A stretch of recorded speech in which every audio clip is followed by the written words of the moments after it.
দুটি টিমই প্রথম থেকেই চনমনে দেখেছে এবং সবকটা টিমের মতোই এই খেলা তা অন্যথা হয়নি। স্নেহাশিস এবং অপোনেন্ট ক্যাপ্টেন তারা একে অপরের বিরুদ্ধে প্রথমত চোখে চোখ রেখে প্রার্থনা, তারপরেই শুরু আজকের ম্যাচ। আজকের এই ম্যাচে প্রথম থেকেই চনমনে কিন্তু ছিল অ্যাসস রেইনবো। প্রথমে যে ফ্রি কিক শটটা সেটা কিন্তু গোলের মধ্যে রাখতে পারেনি, অনেকটাই বাইরে এবং অনেকটা দুর্বল শট ছিল। কিন্তু তারপরেই শুরু হয় আক্রমণ এবং এই ঝোরালো আক্রমণ থেকেই প্রথমেই ঝুড়িতে ওঠে প্রথম গোল, তাও আবার 3 মিনিটের মধ্যেই, যেটা সত্যি নজর কাড়া দৃশ্য ছিল আজকের এই ম্যাচে। 44 নম্বর জার্সিধারীতে প্রথম গোল করে রাজেশ এবং তারপরেই সেই কলকাতা পুলিশের আক্রমণ। সেই আক্রমণে কখনো মনে হয়নি তারা যে একটা অফিস টিম, তাদের মধ্যে যে সেরকম কোয়ালিটি নেই, যথেষ্ট ভালো কোয়ালিটি রয়েছে। ফার্স্ট হাফে তারা অনেক বেটার খেলেছে। এখানে ফাউল হয়েছে রাজেশের বিরুদ্ধে। এখানে জোজো যখন তাকে আটকে এগিয়ে যাওয়ার চেষ্টা করেছিল সেই ঘুরুকে, সেই সময় তাকে বাধা দেওয়া হয়েছে। এই মুহূর্তে আরও একবার অমরনাথের এগেনস্টে এই ফাউল গেছিল। অনেকগুলো ফাউল হয়েছে, কার্ড এসেছে আজকের এই ম্যাচে, কিন্তু পজিটিভনেস যেই কথাটা বলবো সেখানে এখানেও একটা চ্যালেঞ্জের পর চ্যালেঞ্জ, অনেকগুলো ফাউল এবং কার্ড প্রচুর এসছে। কিন্তু সবচেয়ে ভালো কথা, আক্রমণ এবং প্রতি আক্রমণে কিন্তু খেলাটা জমে উঠেছিল। অমরনাথ আবার বক্সের মধ্যে দুজন প্লেয়ারকে বিট করে এগিয়ে যাওয়ার চেষ্টায় তাকে বাধা দেওয়া হয়েছিল সেই দীপদেদের টিমের তরফ থেকে, অর্থাৎ কলকাতা পুলিশের ডিফেন্সের তরফ থেকে, এবং বক্সের বাইরে থেকে ফাউল হয়েছিল। ওখানে একটা হেড ছিল, এটা পজিটিভ হেড ফার্স্ট হাফে, কিন্তু এই হেডেও কাজের কাজ হয়নি। আরও একটা সুযোগ এবং সেকেন্ড গোলের দেখা খুব ইজিলি পেয়ে গেছিল, যেখানে প্লেয়াররা সব অফ সাইডের অপেক্ষা করছিল, কিন্তু দেখুন কাজের কাজটি একদম ইজিলি ভাবে চলে গেছিল। রেফারি ফ্ল্যাগ আপ করেনি, জানায়নি, অন সাইডেড ছিল তিনি।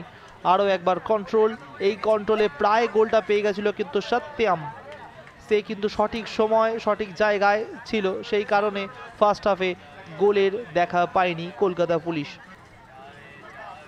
সেকেন্ড হাফে আমরা ফিরে আসলাম বেশ কিছু পরিবর্তন নিয়ে কলকাতা পুলিশ এবং অ্যাসস রেইনবোর।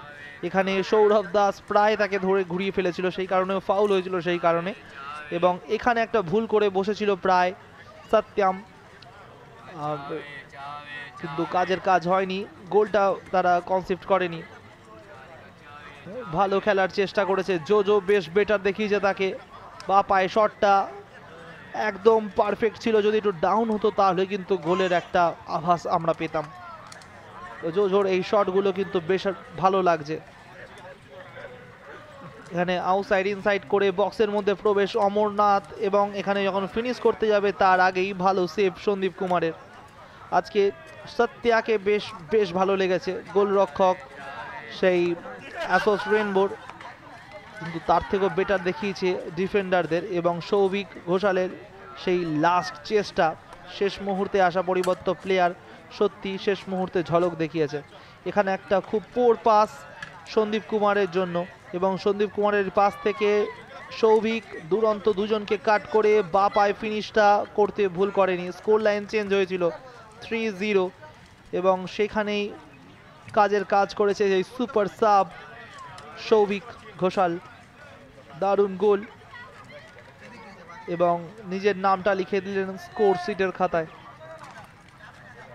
আগামী দিনের আরও বেটার পারফরমেন্স চাইবো তার কাছ থেকে। অমরনাথ সেখান থেকে স্নেহাশিস, এবং বা পায়ে ফিনিশ করার চেষ্টা, কিন্তু আরও একটু বেটার হতে পারতো, আনলাকি ছিল সেখানে। একদম শেষ মুহূর্তেও তারা ভালো ভালো খেলার চেষ্টা এবং ভালো ফুটবল উপহার দিয়েছে কলকাতা পুলিশের ইয়েলো কার্ড 27 নম্বর জার্সিধারী সেই প্লেয়ার রাহুল মুর্মুর জন্য, কিন্তু কাজের কাজ হয়নি। রেফারি শেষ মুহূর্তে ঘড়ি দেখে জানিয়ে দিলেন আজকের খেলা এখানেই শেষ। ফুল টাইম স্কোর অ্যাসস রেইনবো ক্লাব 3, কলকাতা পুলিশ 0।